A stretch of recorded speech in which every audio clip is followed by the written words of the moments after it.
The smell of burnt sugar drifted through the loading bay of the small transport, mixing with the cold metallic air of the docking moon. A single passenger sat near the cargo door, peeling a strange purple fruit with a folding knife. He worked slowly, with the calm patience of someone who had peeled 1,000 stranger things in his life. His name was Daniel, and he was the only human on the ship. The pilot, a tired, insect-like creature with 4 eyes, kept glancing back at him through the cabin mirror. Every time the human moved, the pilot flinched a little. Daniel did not seem to notice. He just hummed an old tune from his grandmother's village and split the fruit cleanly in half. Outside the window, the research moon of Hadrellis grew larger. It was a gray rock covered in glowing greenhouses. Each dome held plants that had killed more researchers than any war in galactic history. The famous academy sat in the middle of the moon, a tall white building with thick black vines climbing its outer walls. Those vines, Daniel knew, were not decoration. They were a security system. One scratch from a mature thorn would stop the heart of any creature in less than a breath. The transport landed softly on the wet stone pad. Steam hissed from the engines and curled around Daniel's boots as he stepped out. He carried only 3 things: a small canvas bag over one shoulder, a battered metal tin tied to his belt, and a folded paper note tucked into his shirt pocket. The tin clinked gently as he walked. Inside it were salt, 3 dried herbs, crushed black pepper, and a few seeds his grandmother had packed for him before he left Earth. A tall figure was waiting for him at the edge of the platform. The figure had smooth gray scales, a long thin tail, and golden eyes that did not blink often. He wore a dark green robe with a silver clasp shaped like a leaf. This was Professor Alvin, the head of the lethal flora department. He had been studying poisonous plants for almost 300 years. Daniel had read every paper Alvin had ever published during the long flight to this moon. The professor lowered his head slightly in greeting. He did not offer his hand. His species did not enjoy touch, and he had also been told humans were fragile. He looked Daniel up and down once, the way a cook might look at a small fish that he was not sure was worth cleaning. "Welcome to Hadrellis," Alvin said. His voice was dry and careful. "I am Professor Alvin. I will be your supervisor during your stay. I hope for your sake it is a short one." Daniel smiled and gave a small nod. "Thank you, sir. I am happy to be here." The professor did not return the smile. He turned and began walking toward the academy. Daniel followed, his boots tapping softly on the wet stone. They passed under the black vines, and Alvin watched the human carefully to see if he would tense up or duck. Daniel did neither. He just looked up at the vines with curious eyes, the way a child might look at a tall tree. Inside, the orientation hall was long and quiet. Tall glass tubes lined both walls. In each tube floated a different plant. Some had thick red leaves that pulsed slowly, as if breathing. Some had pale white flowers that glowed in the dark. Some looked like nothing more than dry sticks, but small warning signs underneath them showed how many lives they had taken. Alvin walked slowly down the hall, nomming a few specimens, expecting the human to grow pale or sweat or beg to leave. Daniel did not. Instead, he stopped in front of one of the tubes and leaned close to the glass. Inside floated a curled black root, twisted like a sleeping snake. He breathed in through his nose, even though the tube was sealed and no smell could escape. "This one smells like something my grandmother used to roast," he said softly.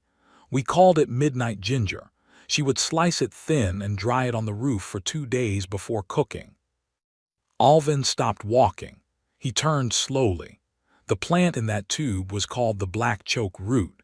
Its smoke could kill an unprotected lung in 12 seconds. It was one of the deadliest known specimens in the galaxy. There was no possible way a human grandmother had ever cooked it on a roof. "You are mistaken," the professor said carefully. "That plant does not grow on your world." Daniel only shrugged. "Maybe it has a cousin there. They look very alike." Before Alvin could answer, a small group of students gathered at the end of the hall. Word had spread that the human had arrived. A young feathered student with bright blue and silver plumage stepped forward first. Her name was Serena. She bowed politely and offered Daniel a folded leaf as a welcome gift. Behind her, a heavy four-armed student named Brusque laughed loudly and folded all four arms across his wide chest. 20 credits says he is in the medical wing by Friday, Brusque said. Daniel turned and looked at Brusque for a long moment. He did not look angry. He looked the way a calm cook looks at a loud customer. Then he smiled. "I will not be in the medical wing," Daniel said. "But if anyone here can show me to the kitchen, I would be very grateful. I have had ship food for 2 weeks." The students went silent. Alvin cleared his throat. "Tomorrow," the professor said, "your first lab will involve the crimson veil.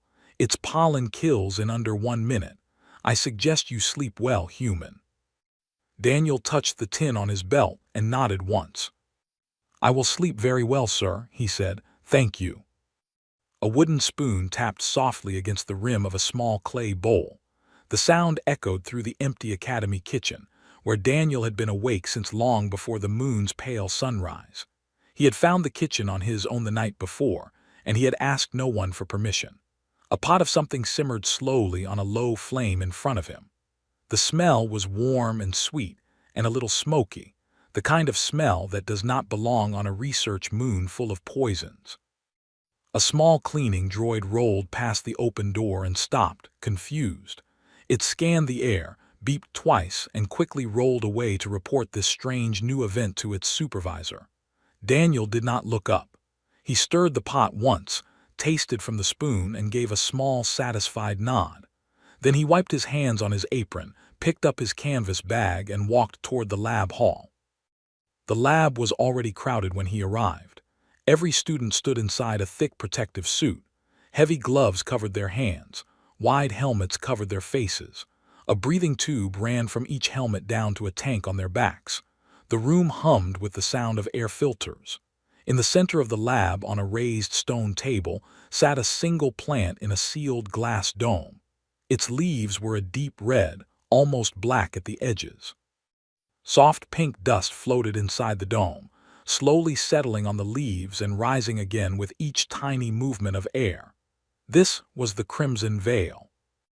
Professor Alvin stood near the table with his arms folded behind his back. When he saw Daniel walk in wearing only an apron and his old jacket, his tail twitched sharply against the floor. "Human," Alvin said, his voice rising for the first time. "Where is your protective suit? This is not a joke. The pollen of this plant has killed full-grown beings 4 times your size." Daniel walked calmly to the table. He set his canvas bag on a small stool, opened it, and pulled out a clean pan, a folding knife, and a small wooden cutting board. The students whispered to each other. Serena, in her suit, stepped forward as if to stop him. Brusque, also in a suit, leaned in to watch with all 4 arms ready. "Sir," Daniel said, looking up at the professor with calm eyes, "the crimson veil only releases its pollen when the stem is bruised or twisted. If I cut the leaf cleanly at the joint, no pollen will move. I read this in a paper last year. I think the writer was your student." Alvin went very still. That detail was new. It had been discovered only 10 months ago by one of his junior researchers. The paper had not even been added to the main textbook yet. There was no way a human exchange student should have known this. Alvin had assumed Daniel had only read the older, simpler books. "Read or not," Alvin said carefully, "no one has ever cut this plant by hand without a suit. The risk is too high." Daniel nodded as if he understood. Then very gently, he reached into the small access glove built into the side of the dome. His bare hand, covered only by a thin sealed sleeve, slid inside. He did not look afraid. He did not even look careful. He looked the way a man looks when he is reaching into his own kitchen drawer. The room held its breath. Even the air filters seemed to grow quieter. Daniel found the joint of the lowest leaf with his fingertips. He felt along the small bump where the leaf met the stem. Then, with a single smooth motion, he made a clean cut. The leaf came away. Not a single grain of pink pollen lifted into the air. The dust on the rest of the plant did not even shift. He pulled the leaf out through the small sealed slot, placed it on his wooden board, and closed the dome again. The room let out a long shared breath. Brusque's wide jaw, all four parts of it, slowly dropped open. Daniel lit the small portable burner he had brought, set the pan on top, and waited for the heat. He sliced the red leaf into thin strips, added a little oil from a small bottle, and dropped the strips into the hot pan. They hissed softly. A new smell filled the room.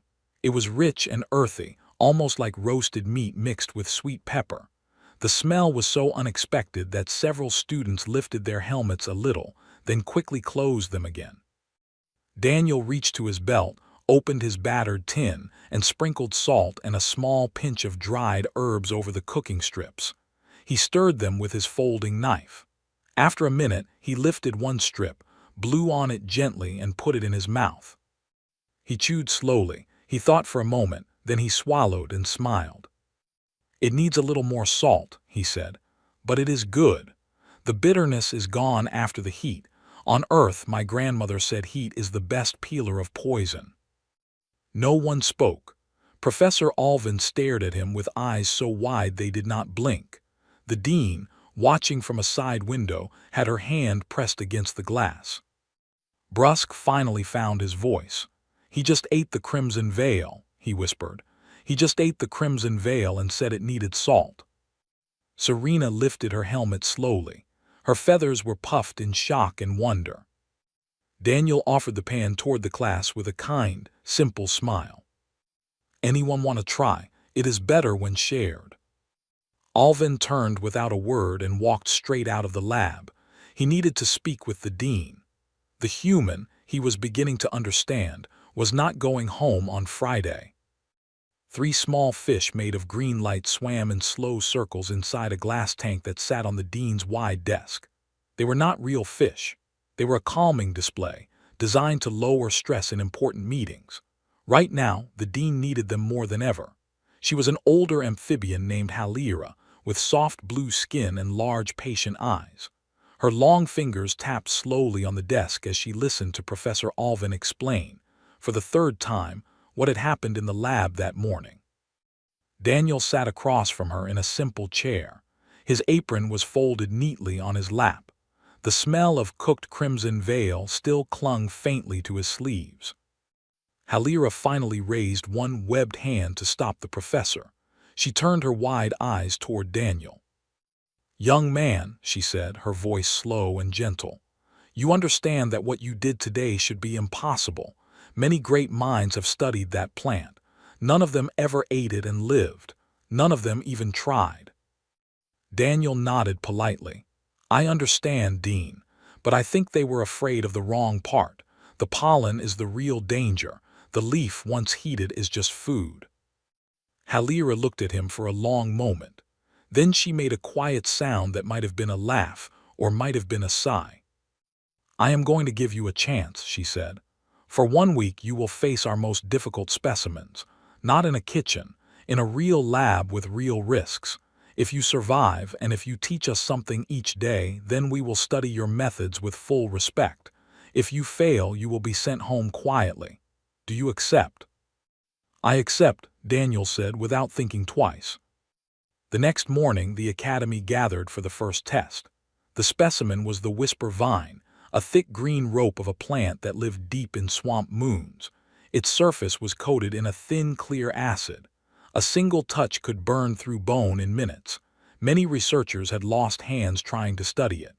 The vine was placed on a long table in the center of the lab. A circle of students watched from a safe distance. Daniel walked up to the vine slowly. He did not wear gloves. Instead, he carried a small bundle of dry straw and a wide, flat board. He studied the vine for a few minutes, tilting his head. He was looking for something. The vine had thin lines running along its surface, like the grain in a piece of wood. Most people would not have noticed. Daniel did. He lifted a piece of straw and lightly stroked the vine along its grain from one end to the other. The straw did not burn. He smiled. Then he placed the wide board next to the vine, and using only the straw and his bare fingertips, he began to roll the vine onto the board, always moving with the grain. The acid had no chance to react. After 10 careful minutes, the vine lay coiled on the board, harmless as a sleeping snake. Against the grain it bites, Daniel said.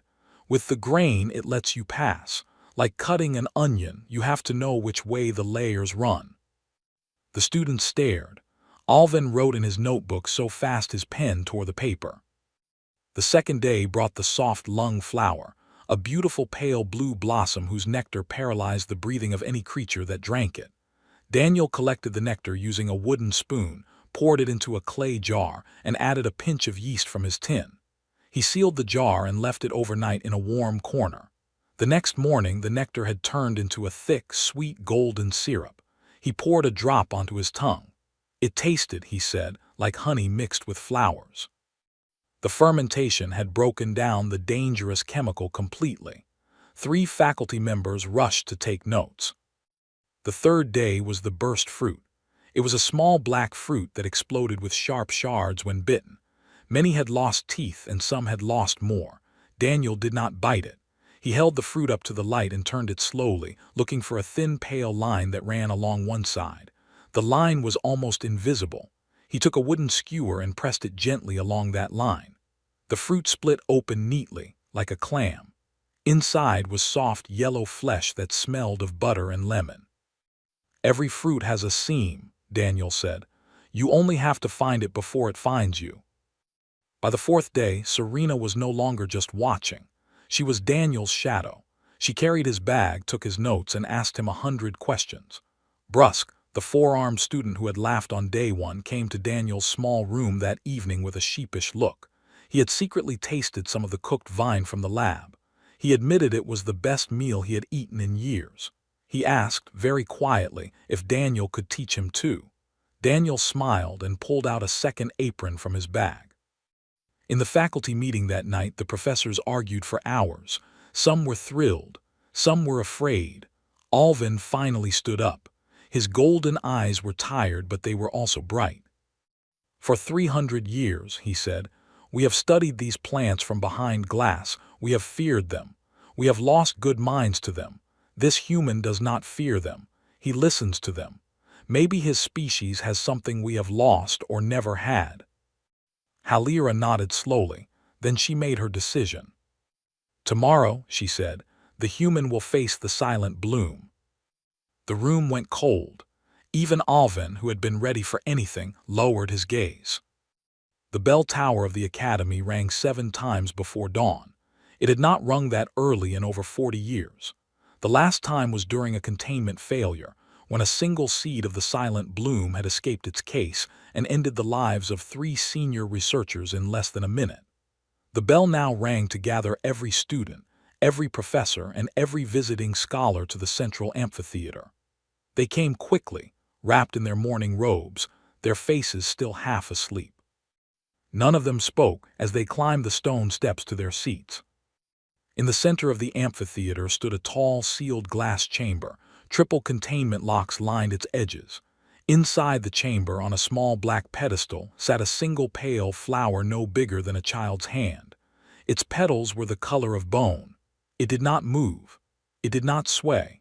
It only sat there, perfect and silent, the way a knife sits before it is used. This was the silent bloom. Daniel walked into the chamber alone. He carried only his apron, his folding knife, his battered tin, and one thing the academy had never seen him bring before: a small clay pot of plain water. The crowd murmured. They had expected him to bring some clever tool, some special gloves, some ancient human secret. He brought water. Alvin stood at the front row of the observation deck. His tail was curled tightly around his ankles. His golden eyes were fixed on the human as the inner doors sealed shut with a heavy hiss. The seal turned green. There was no going back now. Daniel placed the clay pot on the pedestal next to the flower. Then he stepped back 2 paces and folded his hands in front of him. He did not touch the bloom. He did not even look at it directly. He looked at the floor of the chamber, the way one might look at a sleeping animal, careful not to wake it too suddenly. A long minute passed. The crowd grew restless. Brusque, sitting near the front, leaned toward Serena. "What is he doing?" he whispered. Why is he just standing there? Serena did not answer. Her sharp eyes were locked on the flower. She had learned in the last week that Daniel never did anything without a reason. She trusted that more than she trusted her own training. Inside the chamber, something began to change. The pale petals of the silent bloom shifted just slightly. Then they shifted again. Slowly, very slowly, the flower began to lean toward the clay pot. Its stem bent like a tired neck reaching for a pillow. The flower seemed almost gentle now, almost desperate. Its petals dipped down toward the surface of the water. Then it began to drink. A soft, almost invisible mist rose from the surface of the water and was pulled into the petals. With each second, the bloom changed. The bone-white color faded. A soft green crept in at the edges. The petals, once stiff and pale, began to look soft and alive. After 2 full minutes, the flower was no longer a silent bloom. It was just a small green flower, sitting calmly in the morning light. Daniel stepped forward. He did not put on a glove. He did not hold his breath. He simply reached out with 2 fingers and gently plucked a single petal from the bloom. The flower did not react. He placed the petal on his tongue, closed his mouth, and chewed once. He smiled. Then he leaned toward the chamber's speaker. His voice came through the amphitheater clearly. "The toxin is a defense against thirst," he said. "When this plant is dry, it builds poison to protect itself. When it has water, it has nothing to fear, so it has no reason to fight.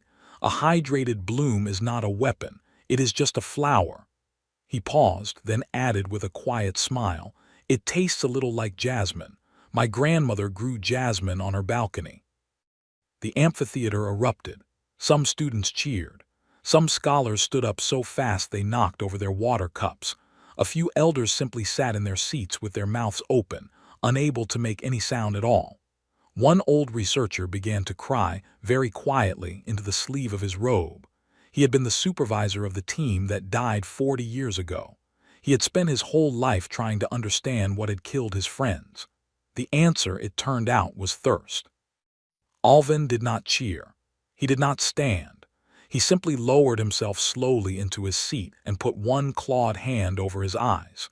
300 years of his work had just been rewritten in 3 minutes by a young man with a clay pot. The chamber unsealed. Daniel stepped out, carrying the small green flower in his palm like a sleeping baby bird. He walked up the stone steps and placed it gently in front of Dean Halira. The dean stared at it. Then she stared at Daniel. Her wide eyes were full of tears, the calm kind, the kind that come after a long fear has finally lifted. "How did you know?" she whispered. Daniel shrugged softly. "On Earth, my grandmother told me that a thirsty plant is an angry plant. She said you should always water your garden before you ask it for fruit. I thought maybe the same was true of this one." The dean reached out and gently touched the green petals. "Tonight," she said, her voice trembling but firm, "we will speak about what comes next. The galaxy is going to want to know about this. Some of them will not be happy." Daniel nodded. He had already guessed that part.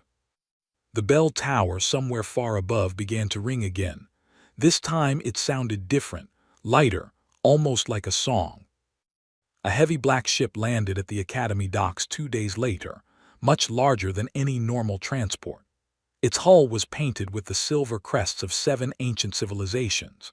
Its engines cooled with a low growling sound that made the cleaning droids hide in the corners. From its main ramp came a slow line of tall, robed figures, walking in pairs. They were the Council of Galactic Botany, scholars older than most kingdoms, who had ruled the study of dangerous plants for thousands of years. None of them looked happy. Inside the academy, Daniel was peeling a small purple root in the kitchen. Serena sat across from him, taking notes in a careful hand. Brusque was kneading dough nearby, his 4 arms working in a steady rhythm. The smell of fresh bread filled the room. Then a junior droid rolled in and beeped twice.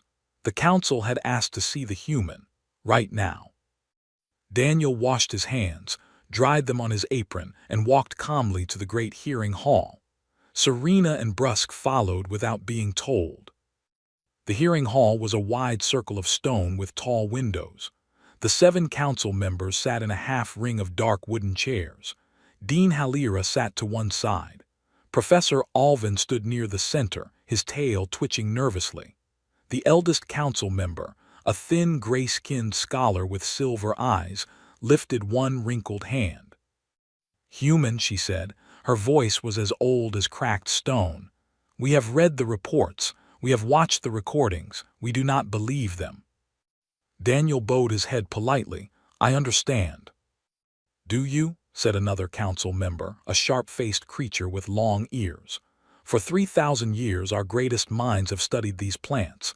Some of our species died trying to do what you did in a single week. Now you stand here, a child of a young world, claiming to have solved problems we could not. Either the Academy is lying or you are hiding something. Perhaps a tool. Perhaps a hidden device. Show us what you carry." Daniel did not argue. He stepped forward and placed his small canvas bag on the council's wooden table. Then he untied the battered tin from his belt and placed it next to the bag. He pulled out his folding knife, his small clay pot, and finally the folded paper note from his shirt pocket.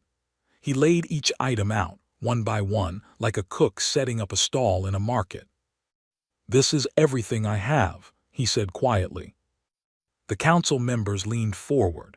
The eldest opened the tin.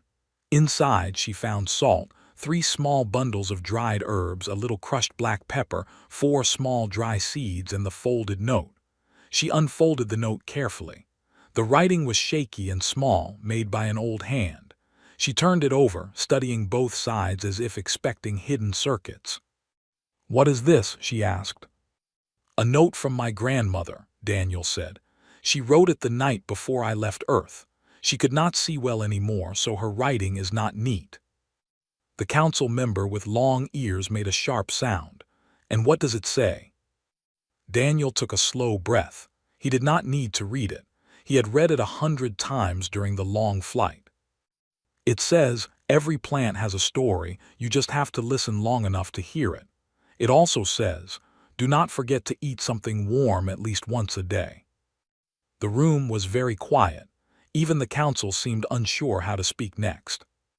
The eldest scholar set the note down gently. "You expect us to believe that a piece of paper and a tin of salt are the source of your success?"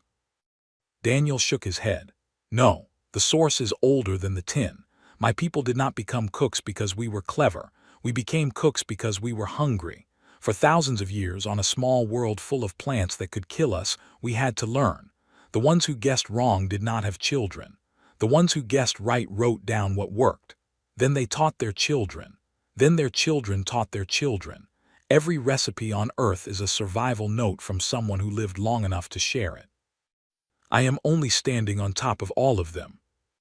He looked at the council with calm, steady eyes. "I am not hiding anything. I am not special. The knowledge is not mine. It belongs to every grandmother who ever wrote down what to do with a strange root. If you want it, I will share it, all of it, freely." The council members looked at one another. No one spoke. The sharp-faced one with long ears finally lowered his head, almost in shame. The eldest scholar slowly closed the tin. Serena, standing at the back of the hall, suddenly stepped forward. Her bright feathers caught the window light. "I want to be his student," she said clearly. "Officially, I will leave my old program." Brusque stepped up beside her. He cleared his throat with all 4 arms folded. "So do I," he said. "If a human grandmother can teach me to make food from poison, I want to learn." Behind them, more students began to stand. Then a few junior researchers. Then, slowly, an entire row. Dean Halira rose from her seat. Her wide eyes shone. "Council members," she said, "I propose a new department, Applied Survival Botany, to be co-led by Professor Alvin and our human guest. We will teach not only how to study these plants, but how to live with them." The eldest scholar looked at the small note on the table for a long, long moment. Then she nodded once. "Approved," she said quietly. Daniel picked up his grandmother's note and tucked it back into his pocket. He smiled. Somewhere far away, he thought, a small kitchen on Earth had just changed the galaxy. 6 months had passed, and the smell of the academy had changed. It used to smell of cold steel and chemical cleaner, and the faint sour bite of safety chemicals. Now, in the morning, it smelled of fresh bread, roasted herbs, and warm spice.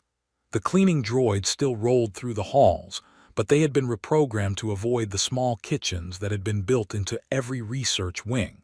The kitchens were the new heart of the academy. Each one had a soft cooking fire, a long wooden table, and racks of dried plants that were once locked behind triple containment. In the eastern garden, Serena was leading a class of younger students. She held up a piece of whisper vine, fully prepared and harmless, and showed them how to follow its grain with their fingertips. Her bright feathers were dusted with flour because she had been baking earlier that morning. Some of the students laughed when she noticed and tried to brush it off her wings.